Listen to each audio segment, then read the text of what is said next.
4 PM news network में दोस्तों आपका स्वागत है। मैं हूं आपके साथ Rashid Zaheer.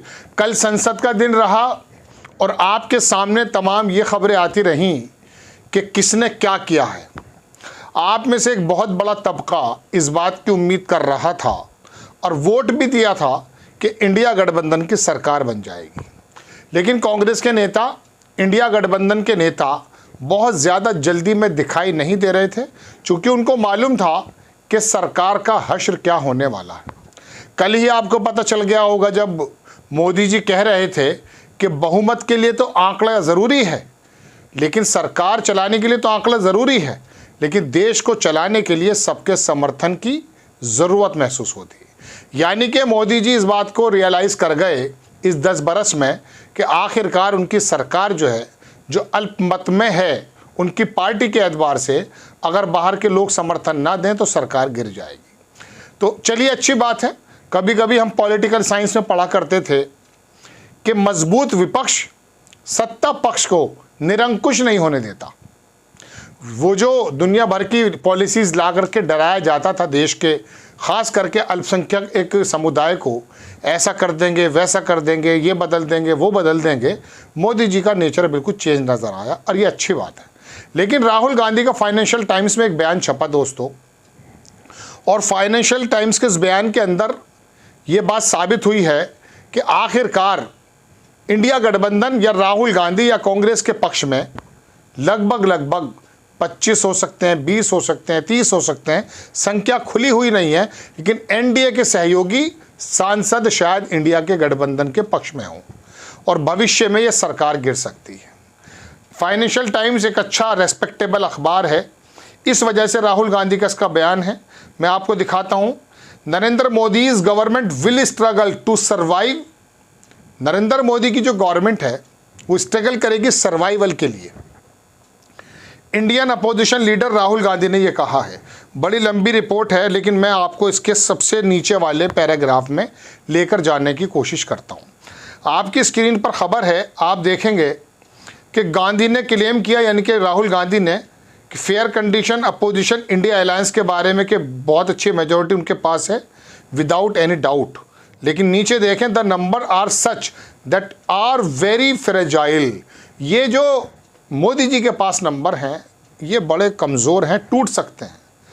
The smallest disturbance, छोटा सा डिस्टर्बेंस भी कैन ड्रॉप द गवर्नमेंट, और गवर्नमेंट को गिरा सकता है। ये राहुल गांधी के शब्द हैं। गांधी ने कहा basically one LI has to turn the other way. एक एलआई यानी कि एक गठबंधन यानी कि एनडीए का बंदा इधर से उधर होगा, फौरन सरकार बदल जाएगी। उन्होंने क्लेम किया कि there was a great discontent within Modi's camp and that there were people who are in touch with us. हमारे टच में हैं उनके लोग काफ़ी सारे। From within while declining to give details, उन्होंने जो है डिक्लाइन कर दिया डिटेल्स देने के लिए। लेकिन ये जो शब्द है कि उनके बहुत सारे लोग हमारे कांटेक्ट में, ये शब्द राहुल गांधी के अब से पहले आप सुनते होंगे, तरह तरह की अफवाहें होती होंगी, लेकिन ये फाइनेंशियल टाइम्स में राहुल गांधी अगर इस बात को कह रहे हैं तो सीरियस लिया जाएगा। अब आप थोड़ा सा एनडीए की गवर्नमेंट पर गौर करें। अभी मैंने आपसे कहा था कि अभी हनीमून पीरियड है, बहुमत साबित हो जाएगा लगभग, अगर करना चाहेंगे तो। हालांकि मुझे लगता नहीं है कि उनसे कहा जाए बहुमत साबित करने के लिए, स्पीकर भी उनका बन जाएगा। लेकिन मैं आपको बता दूं कि ये गठबंधन, चाहे वो शिंदे हों, जिनके बारे में सुनने में आ रहा है कि शायद वो माफ़ी तलाफ़ी करके उद्धव ठाकरे के साथ चले जाएं, और अजीत पवार के बारे में तो बात ही छोड़ दीजिए। नायडू की जहाँ तक बात है, मैंने आपको कल एक रिपोर्ट बनाई थी, शायद हम दिखा नहीं पाया आपको, अब शायद नज़र आ जाएगी। उसके अंदर आपको बताया था मैंने कि उनकी डील लगभग तय हो चुकी है अमित शाह से। स्पीकर का पद नहीं चाहिए उनको, तो लाखों करोड़ रुपया चाहिए अपना राजधानी बनाने के लिए, इतिहास में नाम लिखाने के लिए। वो सरकार दे सकती है, नहीं दे सकती, एक अलग इशू है। लेकिन बहरहाल मैं आपको बताना ये चाहता हूँ कि अभी धीरे धीरे, अभी जब आने वाले वक्त में इनके जो प्लान्स हैं, क्या क्या प्लान है, 23 बरस पुराना IT एक्ट, जिसके अंदर तमाम सोशल मीडिया पे काम करने वाले लोगों को कंट्रोल किया जा सकता है। राजीव चंद्रशेखर एक सांसद इनका था, उसने किसी ज़माने में एक चैनल वाले के साथ मिलकर चैनल भी खोला था। दुनिया भर के काम हुए हैं उस आदमी के साथ भी, इत्तेफाक से वो जीते नहीं, वो पहले इनके दूरसंचार के कुछ राज्य मंत्री भी थे। तो वो बदलना है, क्योंकि इनको मालूम है कि हमें सबसे बड़ी चोट जो पहुंचाई है वो सोशल मीडिया पर है। लेकिन अब नायडू हो, नीतीश हो, शिंदे हो, अजीत पवार हो, चिराग पासवान हो, जयंत चौधरी और बाकी मांझी हो, कोई भी हो, छोटे और मोटे, वो लोग इस काम को करने नहीं देंगे।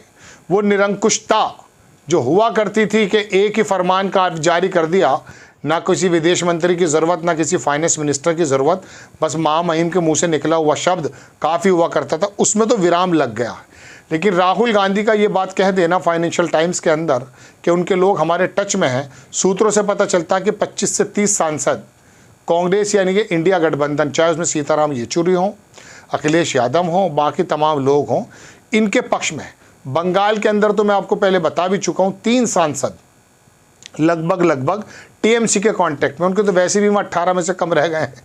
तो कहने का मतलब दोस्तों ये है कि मोदी जी की जो सरकार है अभी तो चलेगी, लेकिन अब कितने दिन चले, कितने दिन चल के निकल जाए, राहुल गांधी जैसा सीरियस लीडर अगर इस बात को कहता है कि हमारे टच में उनके लोग हैं, तो इस बात को सीरियस लिया जाना चाहिए। चूँकि शुरुआत में इन्होंने सहानुभूति ना मिल जाए मोदी जी को, इसलिए सरकार बनाने में जल्दबाजी नहीं की, क्योंकि इसमें कोई दो राय नहीं है कि एनडीए को फुल बहुमत मिला था।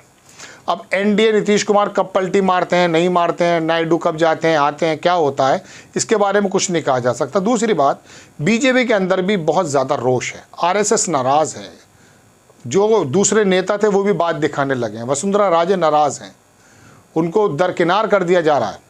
तो कहने का मतलब दोस्तों ये है कि राहुल गांधी के ये शब्द कि उनके लोग हमारे टच में हैं, मोदी जी की नींद उड़ाने के लिए काफ़ी हैं। इतने पैर फैलाकर नहीं सो सकते वो अब, जितना वो पहले सोया करते थे। 303 है भाई, 272 हैं, 282 हैं, अब नहीं है। हंगामा तो क्या हुआ था, तो ऐसे लोग इधर से उधर अगर आ गए, ये खबर फाइनेंशियल टाइम्स की मुझे लगा आपको बताना चाहिए। आप देखें, अखबार लिखता है during the campaign Modi sought to, इसमें बहुत सारी की सारी बातें वही हैं जो हम पहली बात दोहरा चुके हैं। मुस्लिम माइनॉरिटी एज आ, मुसलमान जो हैं वो घुसपैठिए हैं, इस तरह की बातें लिखी हैं इसके अंदर। और वही मोदी जी ने तमाम सारे तो काम कर लिए थे, लेकिन अब उनके लोग या गठबंधन के लोग कूद कर इंडिया गठबंधन पे आ जाते हैं, इंडिया गठबंधन की तरफ, तो मोदी जी की सरकार अल्पमत में नहीं गिर जाएगी।